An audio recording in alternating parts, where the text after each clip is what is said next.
Tu viens de nous raconter un souvenir d'enfance, et tu aurais un autre à nous raconter qui t'aurait marqué particulièrement. Des souvenirs d'enfance.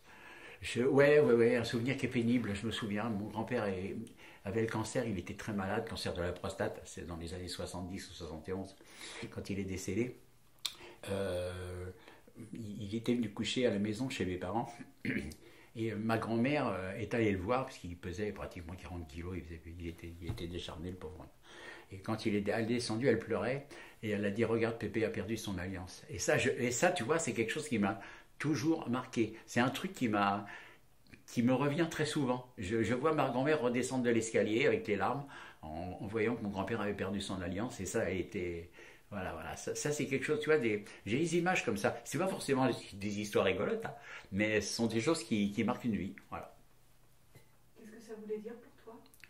Bah, pour moi, ça voulait dire se confronter à la mort, et puis que c'était bientôt la fin, parce que nos parents nous le cachaient, ça. Ils nous l'ont caché quand il est mort, ils nous ont caché beaucoup de choses pour nous protéger. Mais ça voulait dire que la vie avait une fin et que mon grand-père allait bientôt mourir. Et là, je me suis rendu compte que la mort, c'était pénible. Mais vous verrez tout à l'heure que je suis un peu compliqué dans ma tête, parce que pour moi, la mort, c'est rien. Moi, je vais l'appréhender d'une très belle manière. Voilà. Moi, j'ai perdu mon père, 2 jours après, j'étais plus traumatisé.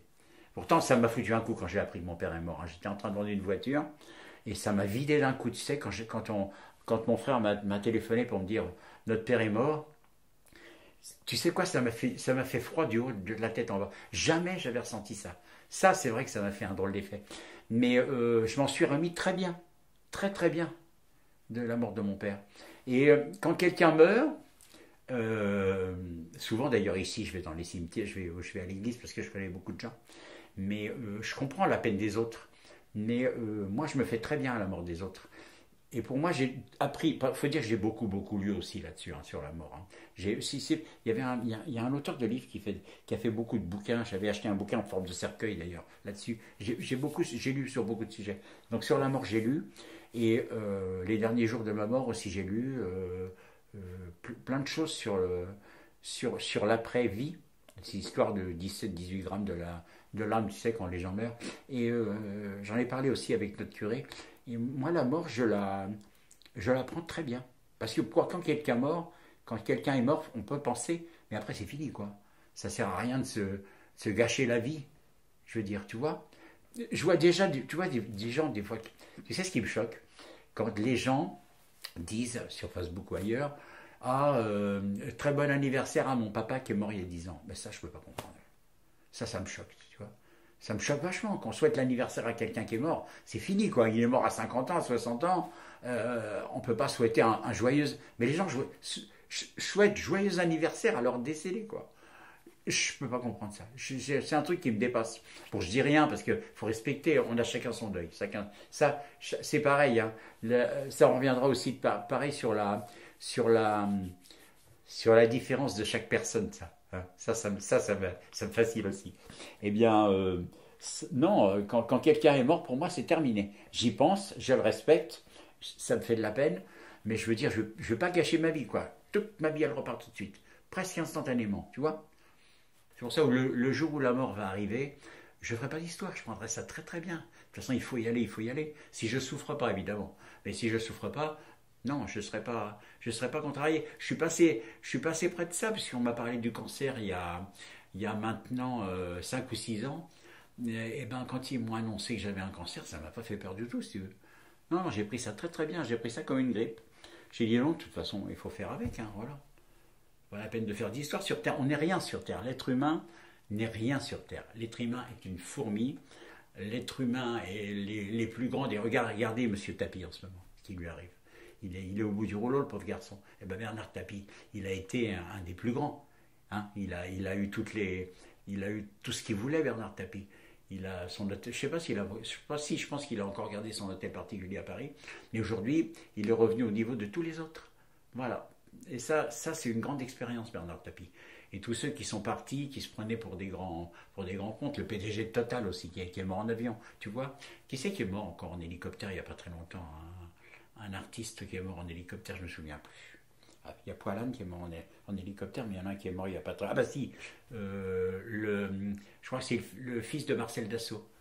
Olivier Dassault. Il était dans l'Oise d'abord, je l'avais rencontré une fois. Et, ben, il est mort en hélicoptère. Tu vois, ça sert à rien de se la péter.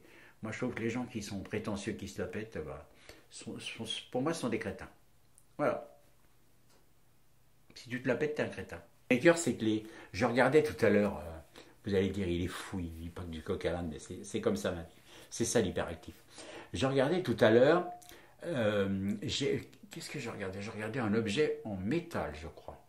Ah oui, c'était une petite pile électrique. Je disais, putain, mais cette pile électrique, là, tu sais, la petite que tu allumes. Je disais, mais cette pile électrique-là, quand tu penses qu'elle va vivre plus vieux que moi, parce qu'en fin de compte, les objets, ils vivent plus longtemps que les personnes. Ça m'écœure, ça c'est une injustice de la vie, tu vois. Objet inanimé, avez-vous dans une âme, tu vois. Mais je pense qu'ils ont plus de chance que nous, les objets inanimés. C'est ce qu'il y a derrière toi, là, tout ce que je vois, là. Ça sera même le truc en plastique, là, où il y a ma flotte dedans. Eh ben, ça, tu vas pouvoir le garder 100 ans, ça va pas être détruit.